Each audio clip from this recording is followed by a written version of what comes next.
personaje lo conocemos como Pedro, el apóstol Pedro, Simón, hijo de Jonás, Kefas o Cefas, como también se le menciona. Cuando lean el nombre Cefas, que es Kefas, sepan que es la misma persona de la que estamos hablando, ¿de acuerdo? Es una de las personas más importantes en el libro de los Hechos. Es una persona que vivió muy cerca de Cristo, lo conoció muy bien y lo hemos visto desde el mar de Galilea, pasando por todas las experiencias que ya hemos estado comentando en las últimas semanas acerca de cómo caminó por encima de las aguas y cómo vio milagros y experimentó cosas en su vida realmente increíbles que ningún otro ser humano las experimentó. Lo hemos visto negando al Señor, lo hemos visto siendo restaurado por el Señor, lo hemos visto predicando el Evangelio después de haber recibido la llenura del Espíritu Santo en el día de Pentecostés, lo hemos visto predicando en las calles, lo hemos visto también amenazado por las autoridades religiosas y políticas de la época, diciéndoles que no siguieran predicando bajo ningún concepto. Vimos el otro día cómo se tuvieron que tomar medidas para organizar mejor la iglesia primitiva. A la hora de la comida había, por lo visto, problemas, surgió algo de murmuración dentro de la congregación y el problema se atajó, el problema se solucionó nombrando diferentes ancianos. El último día, el día domingo, vimos a Pedro en Jaffa o en Jope teniendo una visión donde el Señor le mostraba a través de una serie de animales, algunos limpios, otros no limpios, que si tenía hambre pues que se levantara, que comiera, y Pedro se negó a hacerlo diciéndole al Señor: yo nunca he hecho esto, por lo tanto, aunque tú me mandes a hacer algo que yo nunca he hecho. Sus prejuicios religiosos eran tan tremendos que le dijo otra vez al Señor no, y se lo dijo 3 veces hasta que el Señor recogió ese lienzo, ese pergamino, y ahí vemos a Pedro empezando una nueva etapa de su ministerio, y es yendo a los gentiles a predicarles la palabra, concretamente a la ciudad de Cesarea, donde le estaba esperando una casa abarrotada de gente y donde le estaba invitando a predicar la palabra nada más y nada menos que el famoso centurión romano llamado Cornelio. Allí él predica la palabra, le acompañan algunos hermanos y allí ellos se dan cuenta de que Dios no hace efectivamente acepción de personas, y allí los oyentes reciben exactamente la misma experiencia que ellos habían recibido en el aposento alto, cuando comenzaron a hablar en otras lenguas, y los que iban con él se quedaron sorprendidos, diciendo: también sobre los gentiles es derramado el Espíritu. Cuando él viene de ese viaje, lo confrontan los hermanos en Jerusalén, y encontramos en el capítulo, concretamente el capítulo 11 del libro de los Hechos, el informe que él presenta a la iglesia. La iglesia le dice: ¿cómo es posible que tú has ido a comer, que tú has entrado en casa de gentiles? Y entonces las palabras que él responde dice: ¿por qué has entrado a comer a casa de gentiles, casa de incircuncisos? Y entonces él comienza a explicar la experiencia que había tenido en Jope, donde el Señor le dice que vaya, donde él ve cómo el Señor respalda su palabra, etc. Y al final del capítulo 11, concretamente a partir del versículo 15, dice: cuando comencé a hablar, dice Pedro, cayó el Espíritu Santo sobre ellos. ¿Y cómo lo sabían? ¿Cómo sabían que había caído el Espíritu Santo sobre ellos? ¿Cambiaron de color? ¿Se estiraron? ¿Encogieron? ¿Le salió rabo? ¿Cómo sabían? Bueno, aquí dice: también el Espíritu Santo cayó sobre ellos como sobre nosotros al principio. Entonces me acordé de lo dicho por el Señor cuando dijo: Juan ciertamente bautizó en agua, mas vosotros seréis bautizados con el Espíritu Santo. Y esta no es una experiencia de conversión, esta no es la experiencia de la conversión, esta es otra experiencia diferente, porque si fuera la misma, pues no se hubieran quedado sorprendidos, sino que dijeron: oye, mira, también ellos tienen esta experiencia como nosotros la tuvimos al principio.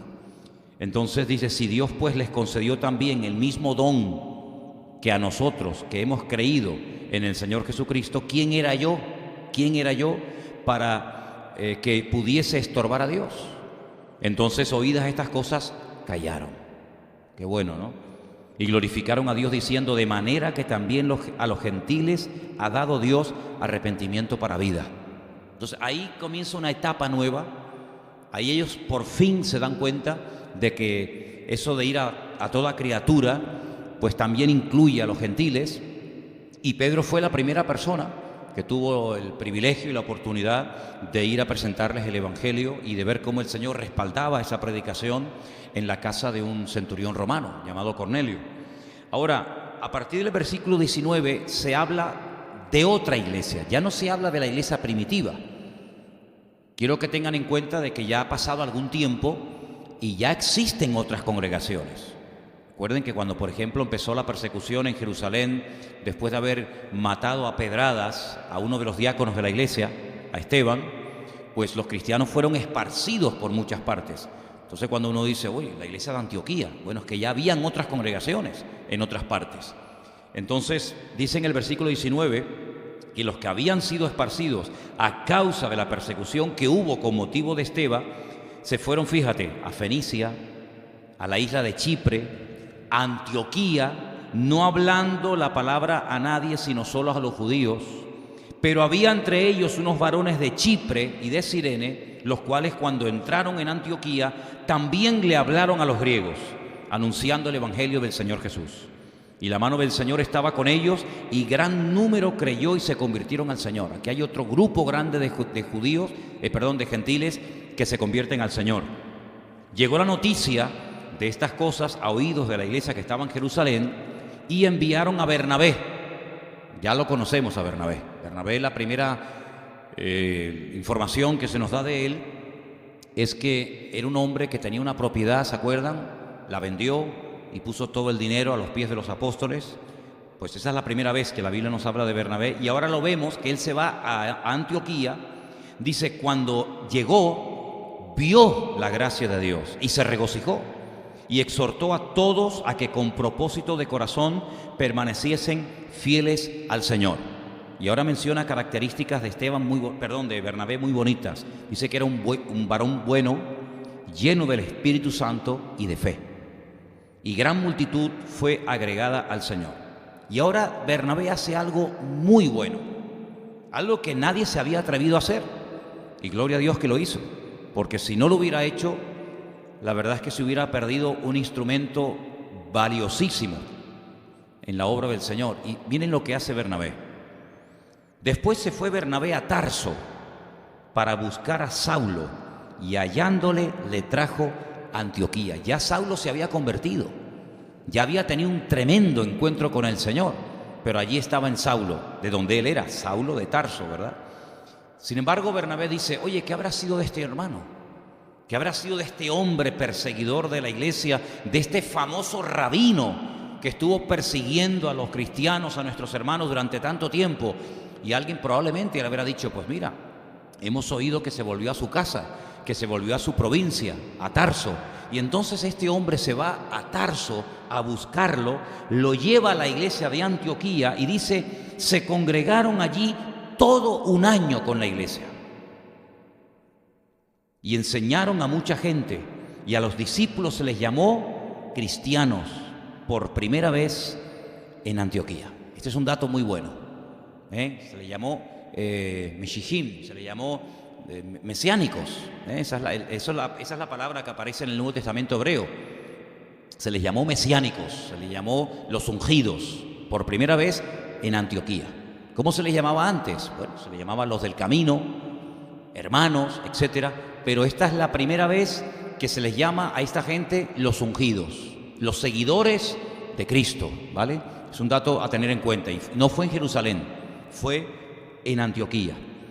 Y curiosamente, allí en Antioquía, que era una iglesia muy abierta al mover del Espíritu Santo, porque todo lo que yo he leído hasta hoy de la iglesia de Antioquía, todo me gusta. ¿Sí? No es una iglesia que dice, madre mía, es como la iglesia de Corinto, ¿no? Unos follones, unos líos, unos problemas, o la iglesia de tal o tal lugar. La iglesia de Antioquía era, permítame la expresión, un pedazo de iglesia. Era una maravilla de congregación. Dice que en esa congregación, en aquellos días, descendieron unos profetas de Jerusalén, y levantándose uno de ellos, no nos dice el nombre de todos, pero uno de ellos se llamaba Agabo, ¿sí? Y dice que este hombre daba a entender por el Espíritu que vendría una gran hambre en toda la tierra habitada, la cual sucedió en tiempo de Claudio. Si este hombre profetiza, advierte a la iglesia, cuidado, va a venir una hambruna impresionante, como la sequía, ¿no? La sequía que está experimentando España, que ayer me mandaron unas fotografías del famoso río Ebro. Mi padre era de Zaragoza y el río Ebro pasa por Zaragoza, el río más caudaloso de España, y tiene escasos centímetros. Es impresionante ver las imágenes de ese río tan caudaloso de España, y la crisis y la hambruna que puede venir, y las cosechas que se pueden perder por problemas de agua y por problemas de la sequía, ¿no? Pues Agabo dice, cuidado porque va a venir hambre, y dice que vino, pero en los tiempos del emperador Claudio. Y después dice, entonces los discípulos, cada uno conforme a lo que tenía, determinaron enviar socorro a los hermanos que habitaban en Judea. Bueno, si este hermano es profeta y nos está diciendo que va a venir hambre, lo que tenemos que hacer es enviar ayuda a nuestros hermanos de allí que la van a pasar mal. Qué inteligente, ¿no? Dice, entonces los discípulos cada uno dio conforme a lo que tenían, lo cual en efecto hicieron, enviándolo a los ancianos por mano de Bernabé y de Saulo. Ya Saulo está totalmente incorporado al ministerio, ya confían en él, no es como al principio que dice que los hermanos huían porque no creían que verdaderamente fuera convertido. Ya incluso la iglesia pone en manos de él y en manos de Bernabé dinero, ofrendas, para llevarlas a los hermanos que, según dice la Biblia, iban a pasar necesidad a causa de una gran hambruna que vendría y que vino posteriormente en los tiempos del emperador Claudio. Así que parece como que Pedro desaparece, pero no desaparece. Vuelve otra vez a aparecer la figura de Pedro, personaje que estamos estudiando en el capítulo 12, y vamos a ver algo muy, muy bonito e interesante en esta noche. Estamos en Hechos capítulo 12, por favor. Todos han traído Biblia, ¿no? ¿O no? Venga, vamos a usar la Biblia. La Biblia es para usarla. Si no ha traído Biblia, póngase al lado de algún hermano que seguro que la ha traído. Póngase al lado de algún creyente que seguramente la tiene. Ok, perfecto. Allá arriba no hay Biblias. Ok, perfecto. Yo quiero ver Biblias y quiero oír las páginas cómo suenan. Ok. En aquel mismo tiempo el rey Herodes echó mano a algunos de la iglesia para maltratarlos. Mató a espada a Santiago o a Jacobo, el hermano de Juan. ¿Se acuerdan? El hermano de Juan, que eran dos hermanos discípulos de Cristo, a uno lo matan, a Santiago. Viendo que esto había agradado a los judíos, procedió a prender también a Pedro. Eran entonces los días de los panes sin levadura. ¿Qué fiesta era esa? La fiesta de los panes sin levadura, ¿cómo se llama esa fiesta? La Pascua, la fiesta de la Pascua. Y habiéndole tomado preso, le puso en la cárcel, entregándole a 4 grupos de 4 soldados. ¿Cuántos eran en total? 16 soldados para cuidar a un hombre. Demasiada precaución, ¿no? Sumen cuántos soldados estaban en la puerta del sepulcro de Cristo para cuidar a un muerto, y sumen cuántos soldados había para cuidar a Pedro. Tantas medidas para cuidar a un hombre solo, desarmado, que no es peligroso sino todo lo contrario. 16 soldados para que le custodiasen, y se proponía sacarla al pueblo después de la Pascua. Alguien también sacó al pueblo en los tiempos de la Pascua. ¿Se acuerdan? ¿A quién sacaron? A Barrabás. Ahora quieren sacar a Pedro. Así que Pedro estaba custodiado en la cárcel, pero, ¿qué dice ahí? La iglesia hacía sin cesar oración a Dios por él. ¿Cuántos dicen amén? Y ahí viene el milagro, porque cuando la iglesia se pone a orar, cuando los hijos de Dios se ponen a clamar al Señor, las cosas cambian. 16 soldados romanos. ¿Quién se puede escapar de semejante protección? Dígame. 16 se van a quedar dormidos de golpe, los 16 enteros. Para quedarse dormido 1, 2, 3. pero los 16 soldados romanos a la vez. Vamos a ver qué pasa. Cuando Herodes le iba a sacar aquella misma noche, estaba Pedro preocupadísimo, llorando, afligido, quejándose, destrozado. No, durmiendo. Y esto yo lo subrayé aquí, no sé si ustedes lo... Claro, está muy lejos, ¿no? Pero yo lo subrayé como diciendo, un hombre, déjalo ahí, un hombre que sabe que lo van a matar. Ya mataron al día anterior a Santiago. Esa noche o al día siguiente lo van a matar a él. Durmiendo, tranquilamente, como el Señor dormía en la barca en medio de la tempestad, ¿se acuerdan? La paz de Cristo sobrepasa todo entendimiento. En paz me acostaré y asimismo dormiré, porque solo tú, Señor, me haces vivir confiado. Ahí está durmiendo Pedro tranquilamente, como si nada, porque su vida, como la tuya y la mía, está en las manos del Señor. Y cuando nosotros depositamos nuestra vida en las manos del Señor, no importa lo que nos hagan, no importa lo que suceda, podemos estar tranquilos porque el Señor está a nuestro lado. ¿Cuántos dicen amén? Tremendo, durmiendo, entre dos soldados, sujeto con dos cadenas, claro, uno a la derecha y otro a la izquierda. Y los guardas delante de la puerta custodiaban la cárcel. Esto me llama mucho la atención, porque podían haber puesto a los soldados en la puerta de la celda, pero sin embargo metieron a dos con él dentro de la celda, uno encadenado por la mano derecha y otro encadenado por la mano izquierda, para que no se escape bajo ningún concepto. Eso es lo que ellos decían, pero vamos a ver lo que pasa. No se olviden que la clave de esto es el versículo 5, pero la iglesia hacía sin cesar a Dios por él. Esa es la clave. Sigo leyendo. He aquí se le presentó un ángel del Señor y una luz resplandeció en la cárcel. Oye, si a ti se te presenta en la habitación un ángel, se llena de luz la habitación, tú tienes que pegarte un susto de miedo, ¿sí o no? Pedro no, porque estaba dormido. Y entonces le tiene que tocar, el ángel le tiene que tocar a Pedro, es increíble. Y dice, tocando a Pedro en el costado, le despertó diciendo, levántate pronto, y las cadenas se le cayeron de las manos. El mensaje de hoy lo hemos titulado, Cristo rompe las cadenas. ¿Cuántos dicen amén? Cristo rompe las cadenas, espirituales o de la índole que sea. Y ahora dice aquí, le dijo al ángel, cíñete, átate las sandalias, y lo hizo así, y le dijo, envuélvete en tu manto y sígueme. Saliendo le seguía. Escucha, esto me llamó mucho la atención, pero no sabía que era verdad lo que hacía el ángel, sino que pensaba que veía una visión. Sí, mira, esta gente vivía en una comunión tan directa con Dios que había momentos que podían llegar a confundir la realidad con el mundo espiritual.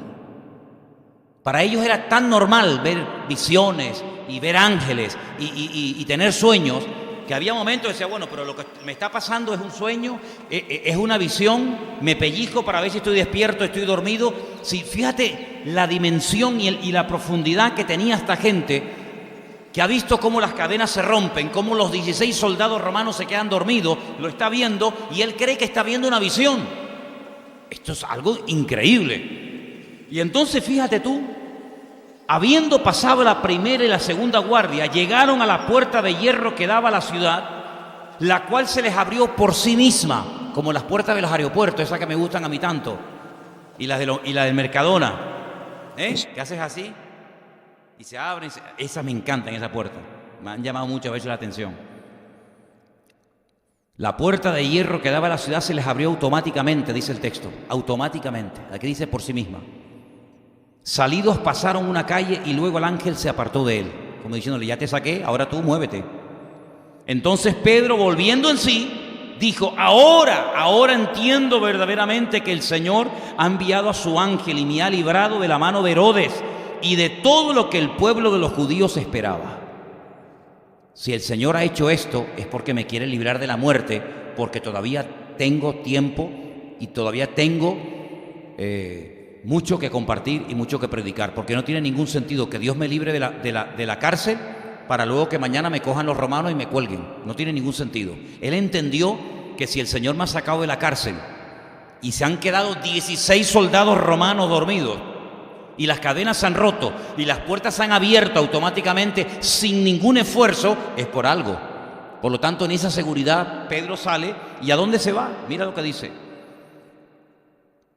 Habiendo considerado esto, llegó a la casa de María, la madre de Juan Marcos, no de Juan el apóstol, el que tenía por sobrenombre Marcos, donde muchos estaban reunidos orando. Gloria a Dios. La iglesia estaba orando y Pedro estaba durmiendo. Yo creo que por eso podía dormir Pedro, porque la iglesia estaba orando. Porque si la iglesia no hubiera estado orando, Pedro estaría muerto de miedo, ¿verdad? Porque al fin y al cabo es un ser humano, y las puertas no se hubieran abierto, ni el ángel hubiera bajado, ni nada que hemos leído hubiera acontecido. Fíjate lo que puede ocurrir cuando la iglesia se pone a orar. Ahora, pregunto, ¿ustedes creen que los que estaban orando en la casa de esta hermana que se llamaba María, que era la madre de Marcos, el que escribió el Evangelio, ¿ustedes creen que mientras ellos estaban orando allí en aquella casa, ellos sabían lo que estaba pasando en la cárcel? Imposible, no lo sabían. Yo he pensado cuántas veces estamos orando por algo y el Señor comienza a obrar, haciendo milagros, tocando corazones, cambiando vidas o circunstancias, y la iglesia está orando en un sitio y no sabe lo que Dios está obrando. Fíjate, aquí hay un ejemplo. La iglesia está orando, ángeles bajan del cielo, se abren las puertas, se rompen las cadenas, Pedro sale fuera y la iglesia orando, como es su obligación y como es su deber. Ahora fíjate qué curioso. Cuando Pedro llamó a la puerta del patio, salió a escuchar una muchacha llamada Rode, la cual, cuando reconoció la voz de Pedro, de gozo, no abrió la puerta, sino que corriendo dentro dio la noticia de que Pedro estaba a la puerta. Entonces toda la iglesia empezó a saltar, a brincar, a gozarse. Gloria a Dios, aleluya, qué maravilloso es el Señor, qué bueno, cómo el Señor ha obrado tan rápido. Oye, unas cuantas horas lo agarraron a mediodía y a la medianoche está suelto. Hicieron un culto espectacular, ¿verdad, hermano? Ya me cuesta más, cada vez me cuesta más engañarles. No pasó eso. Hubiera sido lo normal, pero ellos le dijeron: ¡estás loca! ¿Cómo que estoy loca? Pero ella aseguraba que era así. Entonces, como ella insistía que era Pedro, entonces ya cambiaron lo de loca y le dijeron: no, mira, ¿sabe lo que pasa? Es que es su ángel. Pues si es su ángel, ¿qué hace aquí? Tendrá que estar con Pedro en la cárcel, ¿no? ¿Cómo se le puede llamar a una hermana que acaba de oír a Pedro tocando y llamando a la puerta loca cuando ustedes están orando para que Pedro salga de la cárcel? Ahora, déjenme hacerles el planteamiento. ¿No tardó la iglesia más en abrir la puerta a Pedro que el Señor sacarlo de la cárcel? Es increíble cómo a veces el Señor tiene el poder para hacerlo, pero claro, saben la voluntad y toda esa cuestión, ¿no? Porque a veces la iglesia le cuesta abrirse y convencerse y aceptar lo que para otros es normal y lo que para otros no es ningún problema aceptar. 16 soldados romanos inconversos se quedan dormidos, se rompen las cadenas. Oye, cuando se rompen las cadenas o se abren las cadenas, los que están a su lado no se dieron cuenta. No. Se abre la puerta, la primera, la segunda, todas las puertas. Llega a la iglesia y resulta que tardan más los hermanos en abrirle la puerta a Pedro para que entre que lo que tardó el Señor en sacarlo de la cárcel. Qué increíble, que nunca nos pase a nosotros eso. Que nunca tengas la puerta de tu voluntad cerrada de tal manera que el Señor quiera hacer algo en tu vida y sorprenderte, y tú por tus prejuicios o por lo que sea tienes la puerta cerrada, porque la Biblia dice que el Señor a una iglesia le tuvo que llamar a la puerta y tuvo que decir aquella frase célebre que todos conocemos: si alguno allá adentro oye mi voz y abre la puerta, entraré a él, cenaré con él y él conmigo. Cuidado, porque todos y cada uno de nosotros podemos tener esa puerta cerrada y por prejuicio, por miedo, porque como dijo Pedro una vez, porque yo nunca he hecho esto, etcétera, etcétera. Podemos estar perdiendo oportunidades de ver la gloria de Dios en nuestra vida. Pero al final, gracias a Dios, le abrieron una puerta. Y entonces dice que Pedro persistía en llamar. Al final le abrieron, y cuando le vieron se quedaron atónitos. No se lo creían, hermano. No se imaginaban que con una oración se puede sacar a un hombre de la cárcel.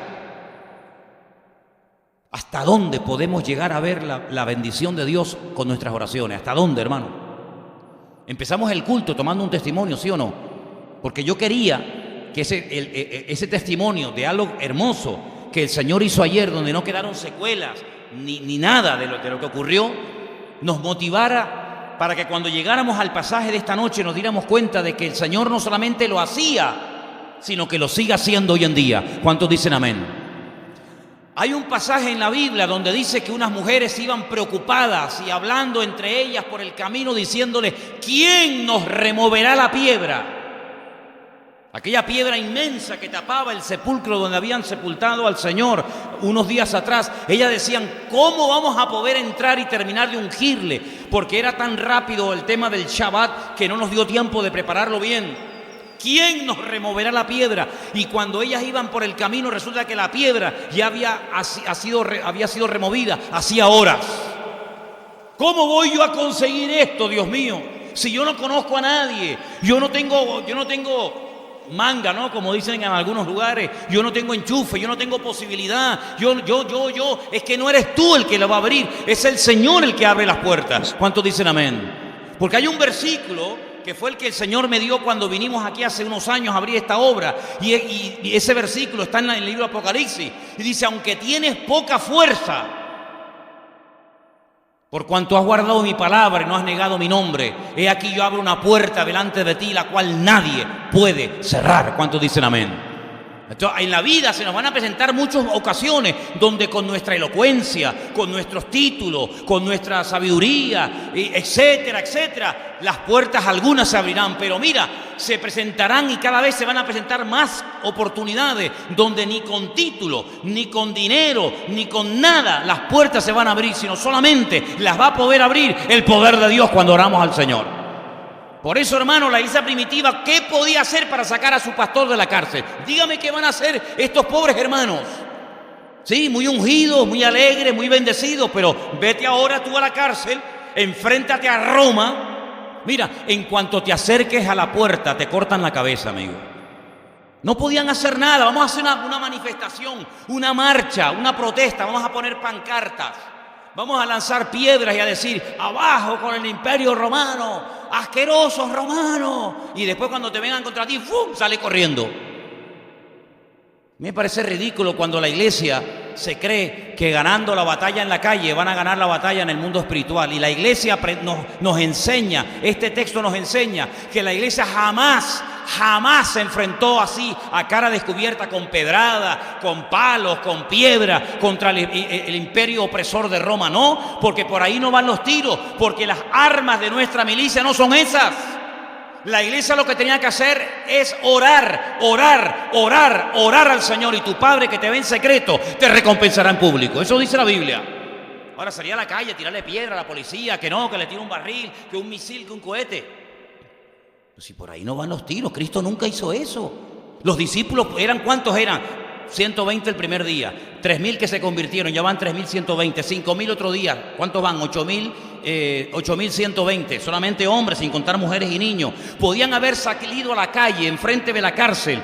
Yo creo que estaba, probablemente, es una opinión que yo tengo, yo creo que probablemente Pedro estaba en la fortaleza de la Antonia, que es donde está la famosa Vía Dolorosa, que todavía se puede visitar hoy en día en Jerusalén, porque allí estaba el palacio ahí estaba el palacio de los romanos. El palacio de Herodes estaba un poquito más allá. Bueno, da igual. Yo creo que podían haberse plantado en la puerta del palacio, en la puerta de la cárcel, 15, 20.000 o 30.000 hermanos, toda la noche gritando consignas: romanos, abusadores, no sé qué, no sé cuánto. Pedro hubiera estado ahí adentro. Y cuidado, no te pongas así, porque capaz que llegan dentro y le cortan el cuello. Entonces lo que tienen que hacer es irse a la casa, cerrar las puertas Aunque la gente diga, pero ustedes creen que con sus oraciones van a cambiar las cosas. Ustedes son ridículos, ustedes son tontos. ¿Cómo van a vencer ustedes al imperio romano que domina desde España hasta Israel, toda Europa, muchachos? Todo el norte de África, todo el Medio Oriente. Tú sabes de lo que estamos hablando, de la potencia militar más grande de la historia. No hay nadie que pare a esta gente. Donde Roma llega, Roma arrasa y planta la bandera, y a ver quién es el guapo que tira a esta gente fuera. Crueles, te crucifican, te apalean, te torturan, te violan, lo que quieran. Para ellos tú no eres nada, tú no tienes ningún derecho. ¿A dónde van ustedes?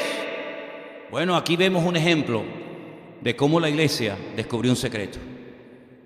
Nosotros contra ellos no vamos a poder en lo físico, pero nosotros tenemos un poder que Roma no tiene, y es el poder de la oración, orando y clamando al Señor. Y Roma cayó rendida a los pies de Cristo por el poder del nombre del Señor Jesús.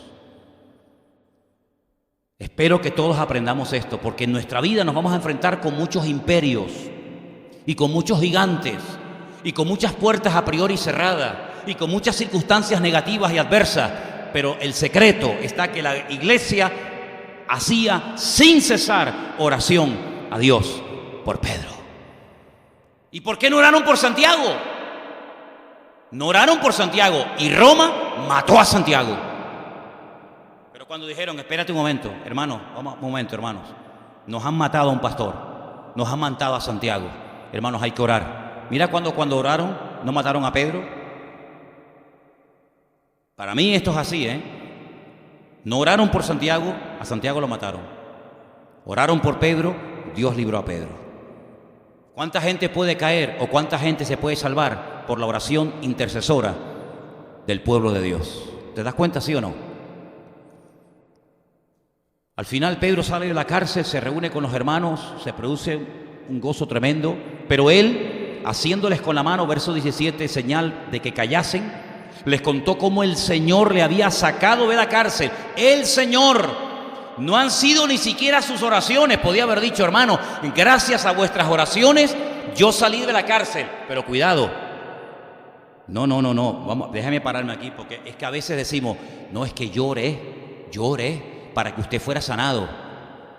¿Y quién me sanó? Cuidado, porque esto es muy sutil, porque yo he oído mucha gente, muchos hermanos, probablemente yo hasta lo haya dicho, fíjate lo que te digo, no digo esto para que nadie se sienta mal, porque te repito, yo seguramente en algún momento habré hablado así. Te cuento un hermano un testimonio de la niña que se sanó, del otro que consiguió trabajo, y tú dices, claro, hermano, es que nosotros estuvimos orando, pero ¿quién hizo la obra? ¿Le vamos a dar el aplauso a nuestras oraciones? ¿Le vamos a dar el aplauso a la vigilia que se hizo? ¿Le vamos a dar el aplauso a nuestro esfuerzo humano? No, el Señor me sacó de la cárcel, gloria a Dios. La gloria no se la van a llevar ustedes que oraron toda la noche, gloria a Dios, pero el que me sacó de la cárcel no fueron sus oraciones, fue el Señor. Yo no tengo fe, escúcheme, yo no tengo fe en mi oración. Yo no tengo fe en mi fe. No. Yo solamente debo tener fe en Dios. Porque tú puedes tener mucha fe en tu propia fe. Y tú puedes tener mucha fe en que tú eres una mujer o un hombre de oración. Y no te cuesta y persevera. Pero cuidado, cuando se produzca el milagro, cuando se abra la puerta, cuando venga la provisión o lo que sea, no digas, no es que yo oré, no. Es que mi Señor, el Señor fue el que hizo la obra.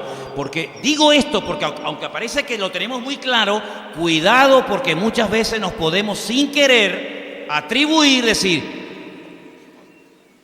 es que yo oré. Mira, tú oraste, es verdad, y yo te lo agradezco. Pero la gloria siempre, y más en estos casos, se la tiene que llevar el Señor. ¿Cuántos dicen amén? Y si no me das las gracias porque yo oré por ti, mejor. ¿Sabes para qué? Para que no me crea que fue gracias a que yo oré por ti que pasó eso. Porque a veces, ¿sabes lo que ha pasado? Yo no sé si a ti te ha pasado esto. ¿No te ha pedido alguien oración en algún momento y tú te olvidaste?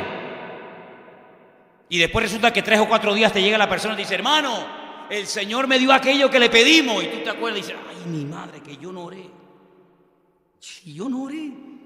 Y el Señor obró, como para decirte, ¿te das cuenta? Que no fue tu oración, tal vez fue la oración de otra persona que ni sabemos de quién fue. Para que la gloria y la honra siempre sean para nuestro Señor Jesucristo. Que Dios nos libre de eso. Y si en algún momento ven que yo lo hago mal, corríjame. Dice aquí, le hizo señal para que no así hicieran jaleo, hacer saber esto a Jacobo y a los hermanos. Me imagino que se refería a otro Jacobo, no al que habían matado. Luego, cuando fue de día, hubo no poco alboroto. Uy, a mí me hubiera gustado estar en la versión venezolana del libro, yo diría, en este zaperoco. Menudo zaperoco se armó allí ese día. A mí me hubiera gustado estar allí viéndole la cara a aquellos soldados diciendo, no, pero si yo no me moví de aquí, ¿y dónde está Pedro? No sé, mira la cadena, la tienes ahí colgando, tú eres bobo. Y el otro, ¿pero qué te pasó? No, yo no sé. Y los de afuera, y mira lo que pasó. Se armó un lío tremendo con los soldados. Mas Herodes, habiéndole buscado sin hallarle, después de interrogar a los guardias, ordenó llevarlos a la muerte. Era la recompensa por haber dejado soltar un preso. Por eso ustedes pueden entender cuando Pablo y Silas se ponen a cantar de medianoche en Filipo, ¿verdad? Y se produce aquel tremendo terremoto y las cadenas se rompen y las puertas se abren. Cuando el carcelero vio toda la cárcel abierta, dijo, ay mi madre, que mañana me matan, y cogió y se iba a acostar sobre su espada, y Pablo dijo, no te mates. No, aquí nadie se ha escapado, que es tremendo, una cárcel con todas las puertas abiertas y que no se escape nadie. ¿Te das cuenta? No lo dejaron soltar, no dijeron, no, escápate, no pasa nada. Porque ellos sabían que si el preso se les escapaba, al día siguiente iban a ser muertos, como así dice la Biblia. Fueron llevados a la muerte. Después de esto descendió de Judea a Cesarea y se quedó allí. Ahora, esta es la historia de un hombre encarcelado que no puede hacer nada para ser liberado, sino solamente confiar en el Señor. Esta es la historia de una iglesia que reconoce que orando puede cambiar las cosas. Pero hay otra parte, y a mí me gusta que el capítulo 11 termine contándonos qué pasó con el hombre que mató a Santiago y con el hombre que quería matar a Pedro. Porque podía haber terminado el capítulo 11 diciéndonos que Pedro se fue de Judea a Cesarea y allí estuvo un tiempo. Bueno, está bien, no pasa nada. Pero yo di gloria a Dios por el versículo del 20 al 25, por esos últimos 5 versículos. Porque ahora dice la historia qué le pasó al rey, a Herodes, que era el que quería matar a Pedro. Mira lo que dice. Herodes estaba enojado contra los de Tiro y contra los de Sidón. Eso era bien arriba, bien al norte, ya fuera de Israel. Pero ellos vinieron de acuerdo ante él y sobornando a Blasto, que era el camarero mayor del rey, pedían paz, porque su territorio estaba abastecido por el rey. Versículo 21. Un día señalado, Herodes, vestido de ropas reales, se sentó en el tribunal y les arengó. Y el pueblo aclamaba gritando, voz de Dios y no de hombre. Al momento un ángel del Señor le hirió. Fíjate, un ángel saca a Pedro de la cárcel. Yo no sé si es el mismo ángel o otro, no lo sé. Un ángel lo saca de la cárcel y otro ángel llega y le produce una herida a Herodes por cuanto no dio la gloria a Dios y expiró comido por gusanos. ¿No te gusta esta historia? A mí me fascina. Así terminó Herodes. ¿Cómo terminó Pedro? Liberado, dando gloria a Dios. ¿Cómo terminó el enemigo de Pedro? Comido por gusanos. Punto. Se acabó la historia de este personaje. Pero la palabra del Señor crecía y se multiplicaba. ¿Cuántos dicen amén? ¿Te das cuenta la diferencia? Como Lucas, mira, Lucas es aparte de que es un hermano y un creyente, es que es un escritor extraordinario. No es como, por ejemplo, Sofonías, que es un hombre que hasta escribe con falta de ortografía en su profecía, en el Antiguo Testamento. Lucas es un hombre culto, es un hombre que cuando cuenta las cosas, las cuenta y las adorna con tantos detalles. Un versículo del Evangelio de Lucas te da 20 sermones, porque te da un montón de datos y de información en un versículo. Y entonces Lucas es un hombre que dice, mira, la historia de Herodes terminó así, expiró comido por gusanos, se acabó, hasta aquí llegaste, amigo. Yo le hubiera puesto una lápida en la tumba, comido por gusano. Pero dice, pero, la palabra del Señor crecía y se multiplicaba. Gloria a Dios. Y Bernabé y Saulo, cumplido su servicio, volvieron a Jerusalén, de Jerusalén, y llevando también consigo a Juan, el que tenía por sobrenombre a Marcos. Y aquí, hermanos, hoy podemos decir que se acaba en el libro de los Hechos la historia de nuestro querido hermano Pedro. A partir de ahora, a partir del capítulo 13, ya se comenzará a hablar mucho más de los viajes del apóstol Pablo, con Silas, con Bernabé, llevando en alguna ocasión también como colaborador, como ayudante a Juan Marcos, ¿verdad? Pero este es el último pasaje bíblico que encontramos en el libro de los Hechos, hablando de la figura de Pedro, de su ministerio, lo que hacía, cómo lo hacía, dónde iba, dónde no iba, los milagros que se producían, los encarcelamientos, las predicaciones, los bautismos, etcétera, etcétera. Si quieren saber más de la figura de Pedro, pues ya tendríamos que ir a las 2 cartas que escribió, que las tenemos, gracias al Señor, en la Biblia, cartas pero preciosas, con una profundidad, porque uno a veces he escuchado gente que dice, Pablo era muy profundo, pero Pedro era como más simplón. ¿Tú sabes lo que acabas de decir? Vete a la primera carta de Pedro, vete y léete y estudia la segunda carta que Pedro escribe. Si tú a eso llamas sencillez o simplón, no sabes lo que estás diciendo. Ahí Pedro habla de cosas profundísimas, hermano. Ahí Pedro habla de cosas tremendas que ni siquiera nos dan tantos detalles los profetas del Antiguo Testamento. Habla de la segunda venida de Cristo. Habla de la experiencia que tuvo en el monte Tabor con el Señor Jesucristo cuando se le apareció Moisés y Elías.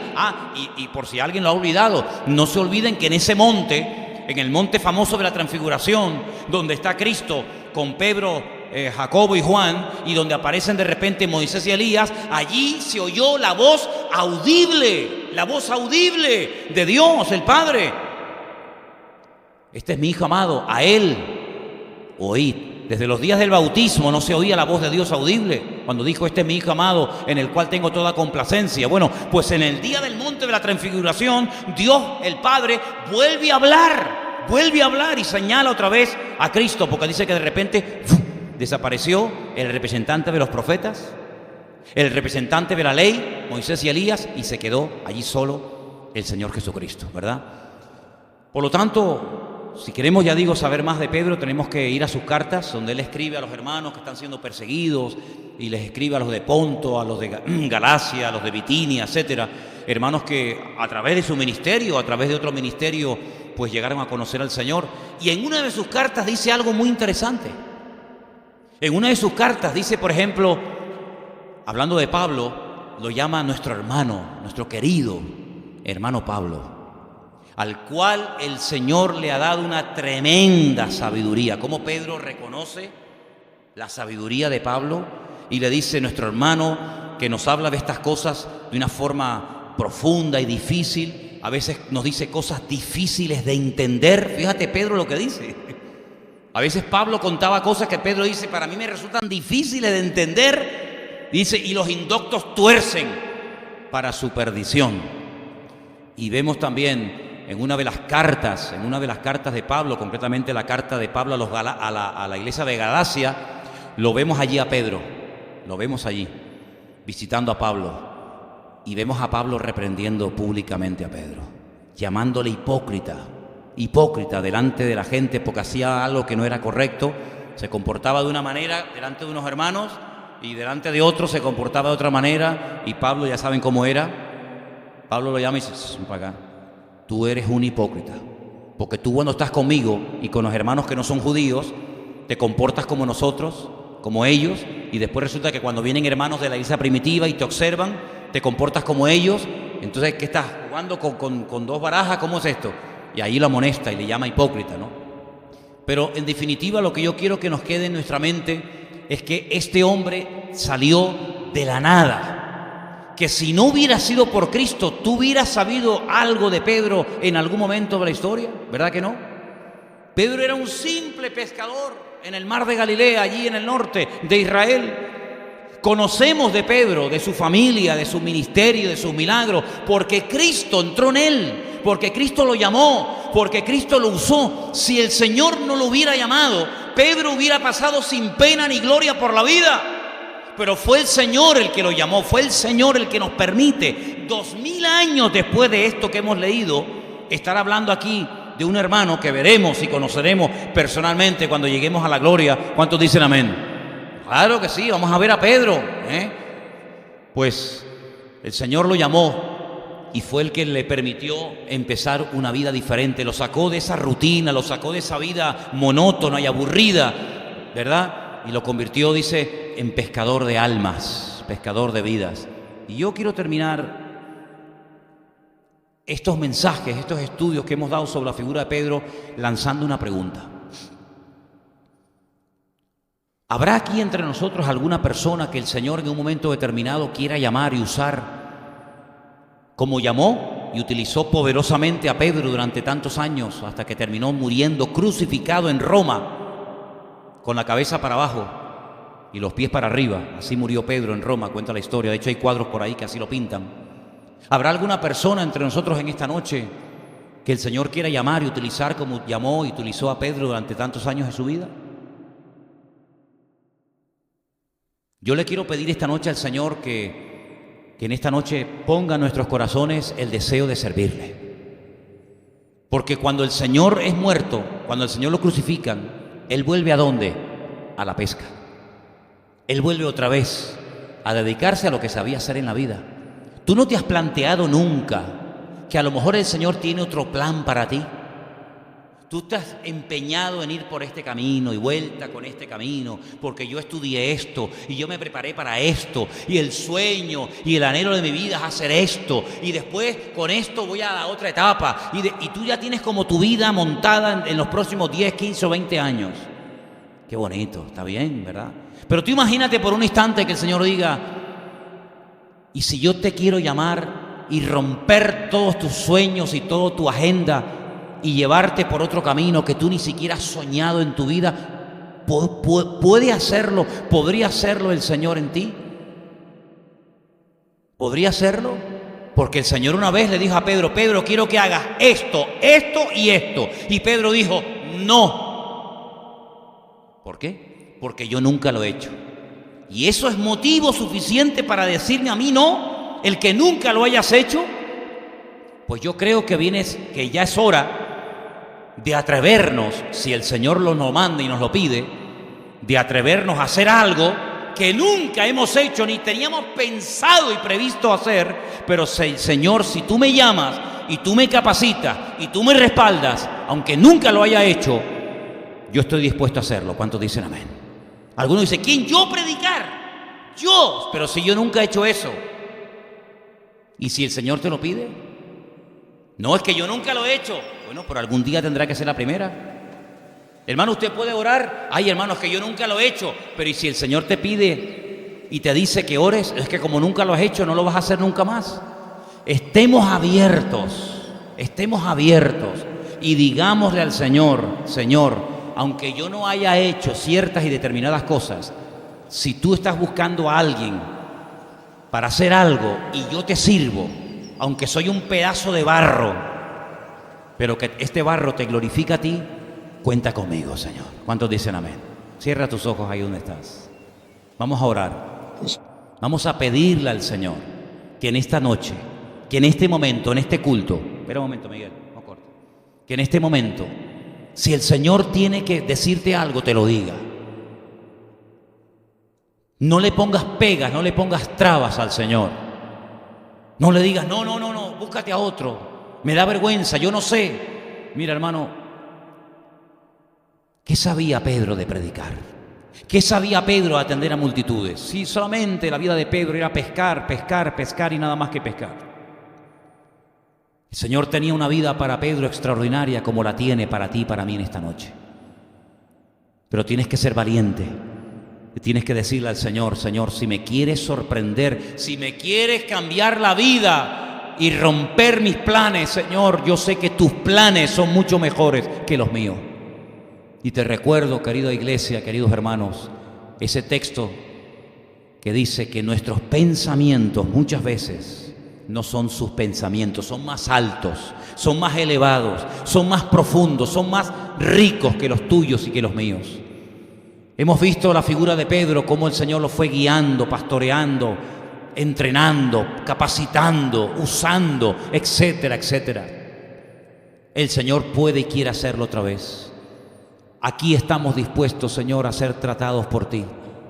Aquí estamos dispuestos, Dios mío, a que tú hables a nuestras vidas y nos uses y nos lleves por el camino por el cual tú nos quieras llevar. Quita el miedo de los corazones, Señor, porque el miedo paraliza y el miedo no es de Dios. Quita el temor, quita la duda, quita, Señor, esa incertidumbre que muchas veces es un enemigo.